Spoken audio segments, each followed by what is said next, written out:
റജി ലൂക്കോസ് ഇങ്ങനെ ഒരാളെ കൊണ്ടു നടന്നു എന്നുള്ളതാണ് LDF-ന് നാണക്കേട് ഉണ്ടാക്കുന്നത്. പക്ഷെ അത് ഇപ്പോൾ എന്ത് ചെയ്യാൻ പറ്റുമെന്നൊക്കെ പറഞ്ഞ് നിങ്ങൾക്ക് ഒഴിയാം. ആ സമയത്ത് പ്രതി മാത്രമായിരുന്നു, കുറ്റക്കാരനായിരുന്നില്ല എന്നൊക്കെ പറഞ്ഞ് ഒഴിയാം. പക്ഷെ ഇത് നാണക്കേട് തന്നെയാണ്. ഇതിനകത്തെന്താ LDF നാണക്കേട്? ഇദ്ദേഹം ഒരു കാലയളവിൽ 4.5 വർഷക്കാലത്തോടെ UDF-നോടൊപ്പം ഉണ്ടായിരുന്ന പി ജോസഫ് സാർ മന്ത്രിയായിരുന്നു. അന്നത്തെ അങ്ങ് MLA അല്ലെന്ന് മാത്രമേ ഉള്ളൂ. അദ്ദേഹത്തിന്റെ പേരിൽ ഒരു ശിക്ഷ വിധിച്ചെങ്കിൽ ഇതിനു മുമ്പും കേരളത്തിൽ മന്ത്രിയായിരുന്നവരെ ശിക്ഷിച്ചിട്ടുള്ളത് അഴിമതിയുടെ കേസില്ല. ഇടപെടൽ കേസിൽ R ബാലകൃഷ്ണൻ സാറിനെ 1 വർഷം ശിക്ഷിച്ചു. അതുകൂടാണ്ട് തന്നെ ഇന്ത്യയുടെ ആഭ്യന്തരമന്ത്രിയായിരുന്ന അമിത്ഷാ ജയിലിൽ കിടന്നിട്ടുണ്ട്. അതും സ്വാതന്ത്ര്യ സമരത്തിന്റെ പേരിലൊന്നുമല്ല. ഇതൊന്നും ആ രാഷ്ട്രീയ അദ്ദേഹത്തിനെ വഹിക്കുന്ന രാഷ്ട്രീയ പ്രസ്ഥാനത്തിന്റെ വീക്ക്നെസ് ആണെന്നുണ്ടെങ്കിൽ കേരളത്തിൽ ഒരാൾക്ക് മന്ത്രിയാകാൻ പറ്റത്തില്ല.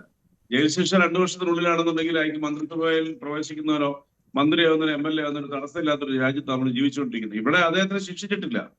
അതിപ്പോഴാണ് ശിക്ഷിക്കുന്നത്. ഇതൊന്നും ഗവൺമെന്റ് മുമ്പിൽ ഇല്ലായിരുന്നു. വാസം പറയണമെന്നുണ്ടെങ്കിൽ അദ്ദേഹത്തിനെ ശിക്ഷിച്ചിരിക്കുന്നതിന്റെ ശരി തെറ്റുകളിലേക്ക് ഞാൻ പോകുന്നില്ല. അപൂർവങ്ങളിൽ അപൂർവമായ ഒരു കേസാണിത്. ഞാൻ നേരത്തെ അതിനെക്കുറിച്ച് വിശദീകരിച്ചതാണ്. അദ്ദേഹം തെറ്റിയതിനോട് ശിക്ഷിക്കപ്പെടട്ടെ. അതിനകത്ത് നമുക്ക് എന്താ പ്രശ്നം ഇരിക്കുന്നത്? ഇപ്പൊ LDF-നകത്ത് പ്രവർത്തിക്കുന്ന ലക്ഷക്കണക്കിന് ആളുകളിൽ ഒരാൾ പോലും ശിക്ഷിക്കപ്പെടാത്ത ആളാണെന്നൊക്കെ പറഞ്ഞ അവകാശമൊന്നും ഞങ്ങളെ സംബന്ധിച്ചുകൊണ്ടില്ല.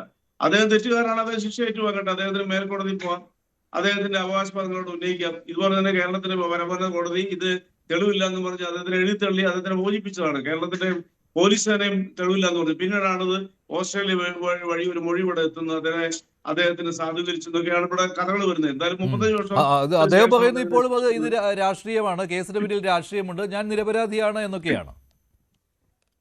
അല്ല, തീർച്ചയായിട്ടും അദ്ദേഹത്തിന് അത് പറയാനുള്ള അവകാശമുണ്ട്. അദ്ദേഹത്തിന്റെ നിയമ പാണ്ഡിത്യം കൊണ്ട് അദ്ദേഹം നിരപരാധി ആയിരിക്കാം. നിരപരാധികൾ എത്രയോ പേരെ അവിടെ ശിക്ഷിക്കപ്പെട്ടിട്ടുണ്ട്. എത്രയോ ആളുകള് ഇന്ത്യയിൽ തന്നെ 56,000. താങ്കൾ ഇതിനകത്ത് രാഷ്ട്രീയം താങ്കൾ കാണുന്നുണ്ടോ? അങ്ങനെ ഒരു രാഷ്ട്രീയം താങ്കൾ കാണുന്നുണ്ടോ ഇതിനകത്ത്?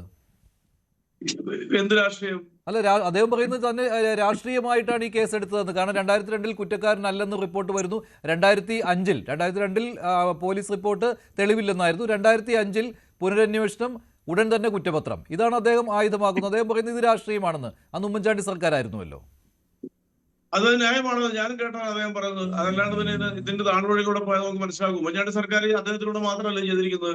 2016 അധികാരം ഒഴിയുന്നതിന് 1 മാസം മുമ്പ് നടന്ന അവസാനത്തെ മന്ത്രിസഭാ യോഗത്തിലാണ് കോടതിയെല്ലാം എഴുതിത്തള്ളി കുറ്റബോധത്തിലാക്കപ്പെട്ട ബഹുമാനപ്പെട്ട പിണറായി വിജയനെ അദ്ദേഹത്തിന്റെ രാഷ്ട്രീയ വിഭാഗം തറക്കാൻ വേണ്ടിയിട്ട് അദ്ദേഹത്തിനെ ഈ ലാവ്ലിൻ കേസ് റീഓപ്പൺ ചെയ്ത് അതിപ്പോ സുപ്രീം കോടതിയിലേക്ക് പോയിരിക്കുന്നത്.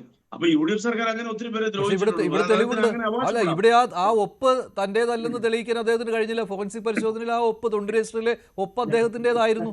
അപ്പോൾ തെളിവുണ്ട്. അല്ല, തെളിവില്ലാത്ത കാര്യത്തിലല്ല സെൻകുമാർ അന്ന് പുനരന്വേഷണത്തിന് ഉത്തരവിട്ടപ്പോൾ അത് ശരിയാണ് എന്ന് കണ്ട് ഇദ്ദേഹത്തെ 2ാം പ്രതിയാക്കിയത്. അല്ലാതെ വേറൊരു കാര്യമുണ്ട്. ആ പേഴ്സണൽ ബിലോങ്ങിങ്സിന് വേണ്ടിയിട്ടാണ് അത് അദ്ദേഹത്തിന്റെ ഒരു റിലേറ്റീവ്സിന് വേണ്ടിയിട്ട് അദ്ദേഹം കോടതിയില് ഈ ഒപ്പിട്ട് കൊടുത്തത്. അതിന്റെ കൂട്ടത്തിൽ ഷഡ്ഡി ഉണ്ടായിരുന്നു.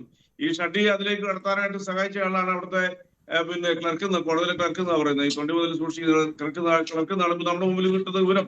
അത് അദ്ദേഹത്തിന് വാദിക്കാം. അദ്ദേഹത്തിന് അത് പറയാനുള്ള അവകാശമില്ല. ഇന്ത്യൻ നീതിന്യായ വ്യവസ്ഥയിൽ ഒരാൾ നിരപരാധിയാണെന്നുണ്ടെങ്കിൽ ആ നിരപരാധിയാണെന്ന് തെളിയിക്കാനുള്ള അവകാശം അതിന് പൂർണ്ണാവകാശമുണ്ട്. ഒരു സംശയമില്ല. ഇല്ല, കോടതിയിൽ അദ്ദേഹം നിരപരാധിത്വം പറഞ്ഞിട്ടുമില്ല. അത് നേരത്തെ ശ്രീ അഡ്വക്കേറ്റ് ആസഫ് അലി അക്കാര്യം പറയുകയും ചെയ്തിരുന്നു. സാങ്കേതികത്വമായിരുന്നു അല്ലേ ശ്രീ ആസഫ് അലി? ഇതിൽ റെജി പറയുന്നത് ഈ ബെഞ്ച് ക്ലർക്കിന്റെ കാര്യം